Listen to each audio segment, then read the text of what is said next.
ಒಂದು ಕಾಗೆ ಒಂದು ಮರದ ಕೊಂಬೆ ಮೇಲೆ ಕೂತಿರುತ್ತಂತೆ, ಕುತ್ಕೊಂಡು ಕರ್ಕಶವಾಗಿ ಕಾ ಕಾ ಅಂತ ಕೂಗ್ತಿರುತ್ತಂತೆ. ಅದು ಕೂಗೋದನ್ನ ಕೇಳಿ ಕೆಳಗಡೆ ಕೂತಿದಂತ ಒಬ್ಬ ವ್ಯಕ್ತಿ ಕಲ್ಲೆತ್ತಿ ಆ ಕಾಗೆ ಹೊಡಿತಾನಂತೆ. ತಕ್ಷಣ ಆ ಕಾಗೆ ಹಾರ್ಕೊಂಡು ಈ ಊರಿನವ್ರು ಸರಿ ಇಲ್ಲ ಅಂತ ಹೇಳಿ ಪಕ್ಕದ ಊರಿಗೆ ಹೋಗುತ್ತಂತೆ. ಅಲ್ಲಿ ಹೋಗಿ ಅದೇ ತರ ಕೂಗಿದಾಗ ಅಲ್ಲೊಬ್ಬ ಗನ್ನೆ ಹಿಡ್ಕೊಂಡು ಕೂತ್ಕೊಂಡ್ಬಿಡ್ತಂತೆ. ಅವಾಗ ಕಾಗೆ ಅನ್ಸುತ್ತಂತೆ, ಅಯ್ಯೋ ಈ ಊರು ಸರಿ ಇಲ್ಲ, ಅದೇ ಊರು ಪರವಾಗಿಲ್ಲ ಅಂತೇಳಿ ವಾಪಸ್ ಅದೇ ಊರಿಗೆ ಬರುತ್ತಂತೆ.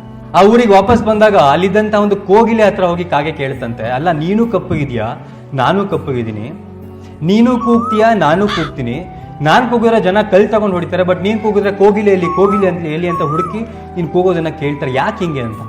ನೀನು ಕರ್ಕಶವಾಗಿ ಕೂಗ್ತೀಯಾ, ನಾನು ಸುಮಧುರವಾಗಿ ಕೂಗ್ತೀನಿ. ಸೊ ಜೀವನದಲ್ಲಿ ಕಷ್ಟಗಳು ಬಂದಾಗ ನಾವು ಜಾಗ ಬದಲಾಯಿಸಬಾರ್ದು, ರಾಗ ಬದಲಾಯಿಸಬೇಕು ಅಂತ ಆ ಕೋಗಿಲೆ ಹೇಳ್ತಂತೆ. ನಮ್ಮ ಜೀವನದಲ್ಲಿ ಬರುವಂತಹ 50% ಆಫ್ ಪ್ರಾಬ್ಲಮ್ಸ್ಗಳಿಗೆ ಮೂಲ ನಮ್ಮ ಮಾತು. ನಮ್ಮ ಮಾತೇ ನಮಗೆ ಮುತ್ತು, ನಮ್ಮ ಮಾತೇ ನಮಗೆ ಮೃತ್ಯು ಅಂತ ಹೇಳ್ತಾರೆ. ನಾವ್ ಯಾರಿಗಾದ್ರೂ ಸರ್ ಇಲ್ಲಿ ಬನ್ನಿ ಸರ್ ಅಂತ ಕರೆಯೋದಕ್ಕೂ, ಸರ್ ಸ್ವಲ್ಪ ಇಲ್ಲಿ ಬನ್ನಿ